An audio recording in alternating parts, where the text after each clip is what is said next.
থামতে বলো না ভাই। তারা উপদেষ্টা হয়েছে, কিন্তু তারা প্রায় অনেকেই মাঝে মাঝে সবক দেন। আমি সেই রাজনৈতিক দলটিকে বলতে চাই, খুব নীরবে নিভৃতে সব কিছু অপকর্মের সাথে আপনারা জড়িত।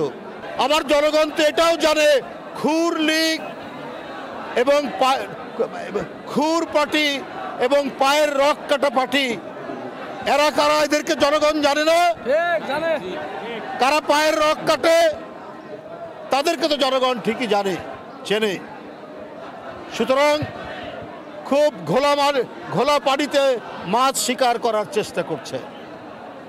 আপনাদের ৭১-এর অর্জন কি? আপনারা ৭১-এর বিরোধিতা করেছেন। জিয়াউর রহমান স্বাধীনতা ঘোষণা দিয়েছেন, এই গৌরব বিএনপির। ৭১-এর গৌরব, ৯০-এর গৌরব, এই গৌরব বিএনপির।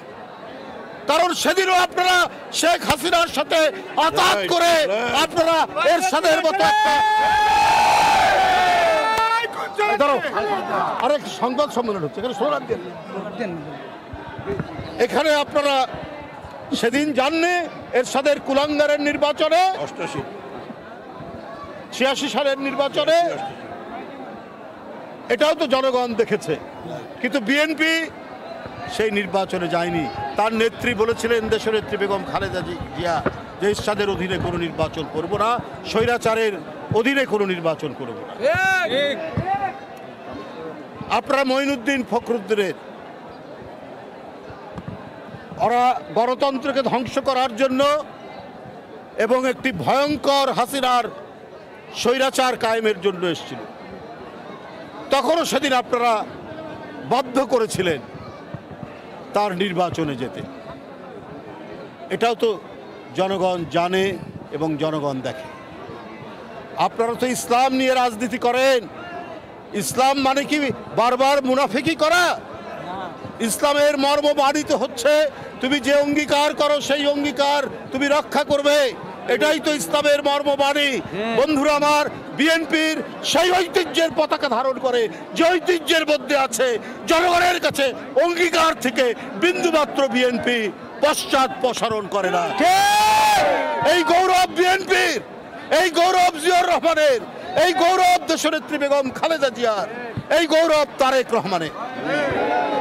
তাই বন্ধুরা আমার, ৭১ থেকে আপনার ৫ই আগস্ট পর্যন্ত গণতন্ত্রের প্রশ্নে কখনো মাথা নিচু করেনি বিএনপি।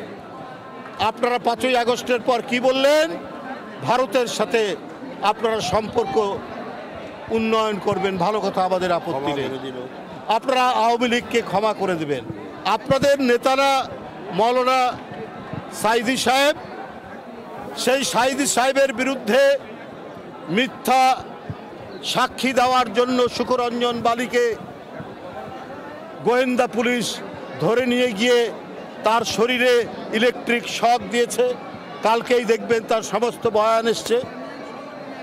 শুকরঞ্জন বালি হিন্দু ধর্মের একজন মানুষ, তাকে শেখ হাসিনার গোয়েন্দা বাহিনী বলেছে যে তোমরা বলো তোমার ভাইকে হত্যা করিয়েছে মৌলানা সাইদি সাহেব। সে বলেছে আমি মিথ্যা কথা বলবো না, না সেটা করেনি।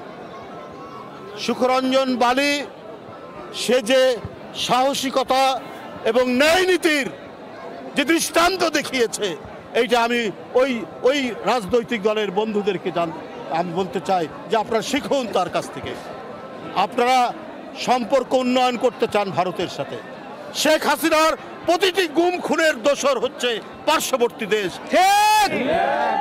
এই শুকরঞ্জন বালিকে আপনার হাইকোর্টের গেট থেকে গোয়েন্দা পুলিশ ধরে নিয়ে গিয়ে তাকে এখানে টর্চার করে তাকে টাকার অফার দেওয়ার পরও সে যখন মাথা নোয়ায়নি তাকে ভারতে পাচার করে দিয়েছে এবং ভারতের কারাগারে সে 5 বছর ছিল।